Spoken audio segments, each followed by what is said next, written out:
హరి ఓం తత్సత్. జయ గురుదేవ్. ఓం శ్రీకృష్ణ పరబ్రహ్మ నమ. శ్రీ గీతాదేవతాయ నమ. భగవద్గీత 6వ అధ్యాయం ఆత్మ సంయమకంలో 32వ శ్లోకాన్ని కృష్ణ పరమాత్మ తెలియజేస్తున్నారు. ఆత్మౌపమ్యేన సర్వత్ర సమం పశ్యతి యో అర్జున సుఖం వా ఇది వా దుఃఖం సయోగి పరమో మతః. ఓ అర్జున, సర్వప్రాణులను తనవలే తనతో సమానముగా చూచువాడును, సుఖమును గాని దుఃఖమును గాని సమానముగా చూచువాడును, ఇతరుల సుఖదుఖములను తన సుఖదుఖములుగా భావించువాడు అయిన యోగి పరమశ్రేష్ఠుడు.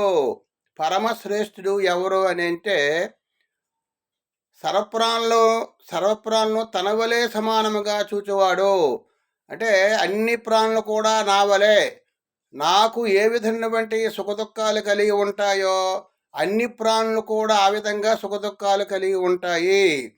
ఆ సుఖమును కానీ దుఃఖము కానీ సమానముగా చూచువాడు. అంటే నాకు ఏ విధంగా సుఖదుఖాలు, మనకి సుఖం కలిగేటప్పుడు ఆనందంగా ఉంటాము, దుఃఖం కలిగేటప్పుడు బాధ కలుగుతుంది. ఆ విధంగా ఇతర ప్రాణులు కూడాను సుఖము కలిగినప్పుడు ఆనందంగా ఉంటారు, దుఃఖం కలిగేటప్పుడు బాధకరంగా ఉంటారు. ఈ సుఖదుఖాలు అందరికి కూడా సమానమే. నాలో ఏవైతే పరమాత్మ స్వరూపము ఉన్న వాసుదేవుడైన కృష్ణ పరమాత్మ ఉన్నాడో ఆ విధంగా అందరిలో కూడా కృష్ణ పరమాత్మ ఉన్నాడు. ఆ విధంగా మనం ఏ ప్రాణి చూసినా సరే, ఒక మానవుడే కాకుండా సమస్త జీవరాశులు యందు కూడా పరమాత్మ ఉన్నాడనే భావన మనం చేసుకోవాలి. భావప్రియుడు భగవంతుడు, భావప్రియుడు. మనం ఏ విధంగా మనం ఎన్ని పదార్థాలు ఇచ్చినా సరే ఆయనకి సంబంధం లేదు, కానీ మనకి భావం అనేది ముఖ్యం. ఏ భావం అనేది?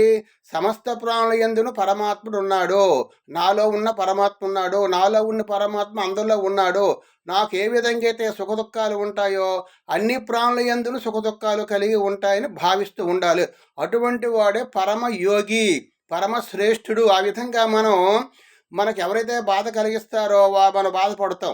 ఆ విధంగా ఇతరులకు కూడా బాధ కలిగించకూడదు, ఎవరికి కూడా హాని చేయకూడదు, ఎవరు కూడా దూషించకూడదు. ఆ విధంగా ఎవరైతే భావం చేస్తారో అటువంటి వాడే పరమశ్రేష్ఠుడు. అందరం కూడా మానవులు, పురుషులమే, కానీ పరమ పురుషుడు కావాలి అంటే ఒక మంచి వ్యక్తిగా, మంచి స్వభావంతో, ఒక యోగి రూపంలో యోగయుక్తుడై పరమశ్రేష్ఠుడిగా మనం ఉండాలని భగవంతుడు కోరుతున్నారు. కాబట్టి మనము కూడా సాధన చేసి నిరంతరము కూడా ఒక మంచి భావంతో, భగవంత్ ప్రేరణతో భగవంతుని యొక్క స్వరూపాన్ని చూస్తూ అందరిలో ఆత్మస్వరూపాన్ని చూడమన్నారు. హరి ఓం తత్సత్. జయ గురుదేవ్.